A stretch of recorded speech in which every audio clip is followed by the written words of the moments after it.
പിന്നെ ഒരു പ്രധാനപ്പെട്ട കാര്യം എന്ന് പറയുന്നത്, അഭിനയിക്കുന്ന സമയത്ത് ഡയറക്ടറായ നമുക്ക് ചില സീക്വൻസ് ചെയ്യുമ്പോൾ ഒരല്പം കൂടെ വേണമായിരുന്നോ എന്ന് തോന്നും, ഇച്ചിരി കൂടെ റേസ് ചെയ്ത് പറയാമായിരുന്നു എന്ന് തോന്നും. അപ്പോൾ നമ്മൾ മാറ്റിയെടുത്ത് ഉണ്ണിയിട്ട് നമുക്ക് ഒന്നുകൂടെ എടുക്കാം. എന്തു പറ്റി? അല്ല, എനിക്ക് തോന്നി അത് ഒരല്പം കൂടെ ഒന്ന് റേസ് ചെയ്യേണ്ടത്. അല്ല, ഞാനത് വിട്ടതാണ്, ഞാനത് ഡബ്ബിങ് മനസ്സിൽ കണ്ടുകൊണ്ടാണ് അത് ചെയ്തത്. അപ്പം നമുക്ക് ഡബ് ചെയ്യുന്ന സമയത്ത് അത് ഒരല്പം കയറ്റി പറഞ്ഞാൽ കറക്റ്റായിരിക്കും. ഫേസിൽ അത്രയും വേണ്ടെന്ന് എനിക്ക് തോന്നി. വേണമെങ്കിൽ എടുക്കാം, രാജസേൻ്റെ നിർബന്ധമാണെങ്കിൽ. ഞാൻ പറഞ്ഞു അങ്ങനെയില്ല, ഉണ്ണിയേട്ടൻ അങ്ങനെ മനസ്സിൽ പ്ലാൻ ചെയ്തിട്ടുണ്ടെങ്കിൽ അത് കറക്റ്റായിരിക്കും. കാരണം അതിന് മുമ്പുള്ള സിനിമകളിൽ അത് തെളിയിച്ചിട്ടുണ്ട്, കറക്റ്റായിരിക്കും. ഡബ്ബിങ്ങിൽ ആ സീക്വൻസ് വരുമ്പോൾ നമ്മൾ ഞെട്ടിപ്പോകും. അങ്ങനെ ചെയ്ത ഒരു ക്യാരക്ടറാണ് ഈ കഥാനായകനിലെ ശങ്കുണ്ണിയുടെ ക്യാരക്ടർ. കാരണം അതിനകത്ത് ഈ ഹ്യൂമറൊക്കെ വിട്ടിട്ടുള്ള ഒരുപാട് സീക്വൻസ് ഉണ്ട്. പ്രത്യേകിച്ചും ഈ ഉണ്ണിയേട്ടൻ ചെയ്യുന്ന കഥാപാത്രത്തിൻ്റെ സഹോദരിയെയാണ് അയാൾ ബന്ധമുണ്ടായിരുന്നത്. അതിൽ ജനിച്ചവനാണ് ജയറാം. അങ്ങനെ ഒരു ക്രിട്ടിക്കൽ ഒരു കഥയാണത്.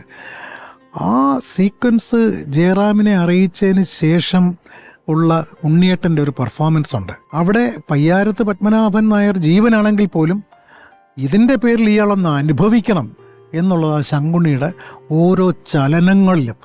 ഇതൊന്നും പുള്ളിക്ക് നമ്മൾ ഓരോ സീനിലും പറഞ്ഞു കൊടുക്കുകയും വേണ്ട. അതാണ് ഒരു ക്യാരക്ടർ കെട്ടിക്കഴിഞ്ഞാൽ പിന്നെ ആ പേപ്പർ മാത്രം മതി. പിന്നെ ഒരു സിനിമാ നടൻ എന്ന് പറയുന്ന യാതൊരു ജാടയും അദ്ദേഹത്തിലായിരുന്നു. ഞാൻ എപ്പോഴും ആ ഒരു മുണ്ടും, അത് സ്റ്റാർച്ച് മുക്കാത്ത ഒരു മുണ്ടും, ഒരു സാധാരണ ഷർട്ടും ഇട്ടില്ല. ഏത് ഫംഗ്ഷൻ ആണെങ്കിലും എവിടെയാണെങ്കിലും ഒരു സാധാരണക്കാരനായിട്ടല്ലേ പോയിരുന്നു. എന്നാൽ നല്ല ഒന്നാം തരം ദേഷ്യക്കാരനാണ്. അടി കൊടുക്കേണ്ടടുത്ത് കൊടുക്കും, കൊടുത്തിട്ടുണ്ട്. അങ്ങനത്തെ ഇഷ്യൂക്കെ കേട്ടിട്ടില്ലേ? വളരെ വ്യക്തമായിട്ട് പറയേണ്ട ആവശ്യമില്ല, പക്ഷെ പലർക്കും അറിയാവുന്ന പല സംഭവങ്ങളുണ്ട്.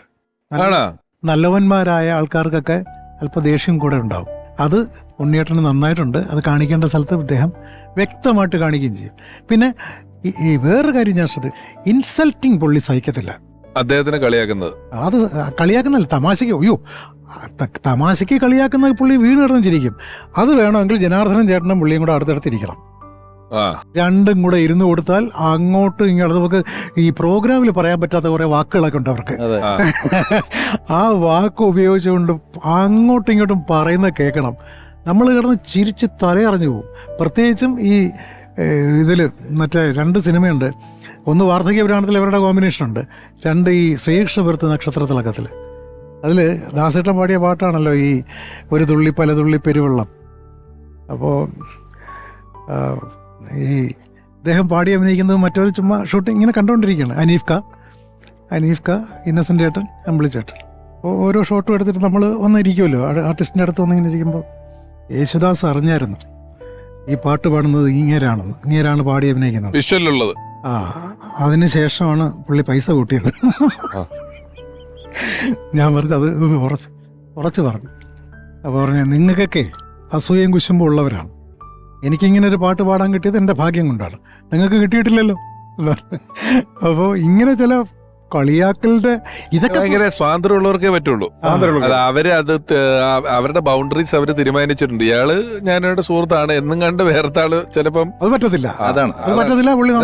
മനുഷ്യന്റെ കോമൺ സെൻസിൽ വരുന്നൊരു കാര്യമാണ് കേട്ടോ. എവിടെയാണ് എന്ത് പറയണം എന്നുള്ളത് തിരിച്ചറിയാന്നുള്ളൊരു കോമൺ സെൻസിൽ വരുന്ന കാര്യമാണ്. പക്ഷെ ജനാർദ്ദനൻ ചേട്ടനുമായിട്ടുള്ള കോമ്പിനേഷൻ ഭയങ്കരമാണ് കേട്ടോ.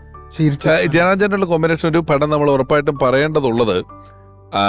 വരവേൽപ്പ് എന്ന് പറയുന്ന സിനിമയിലെ 2 അളിയന്മാരെന്ന് പറയുന്നത് ജനാർദ്ദനൻ ചേട്ടനും ഉടുണ്ടികൃഷ്ണൻ ചേട്ടനുമാണ്. അപ്പോൾ ഉടുണ്ടികൃഷ്ണൻ ചേട്ടന് ഹോട്ടലാണ്, പുള്ളി അബ്കാരിയാണ്. അപ്പം ഈ ഗൾഫിൽ നിന്ന് കൊണ്ടുവന്ന പൈസ കൊണ്ട് നല്ലൊരു ഹോട്ടൽ തുടങ്ങിയാൽ എന്തോ കുഴപ്പം, എന്താ അത്? അപ്പം അദ്ദേഹം വരും, നീ പൈസ മുഴുവൻ കൊണ്ടുവന്നത് ഇവിടെ കിടന്ന് ചായക്കട ഉണ്ടാക്കുന്ന ചായക്കടയല്ല മാവാന്ന് പറഞ്ഞിട്ട് അബ്കാരി പരിപാടിക്ക് പോകും. ഇതിനിടയിലാണ് ശങ്കരാടി ചേട്ടൻ വന്നിട്ട് നല്ല തെങ്ങമ്പുരയിടം നല്ലതെന്ന് പറഞ്ഞിട്ട് പൈസയായിട്ട് വരുന്നത്.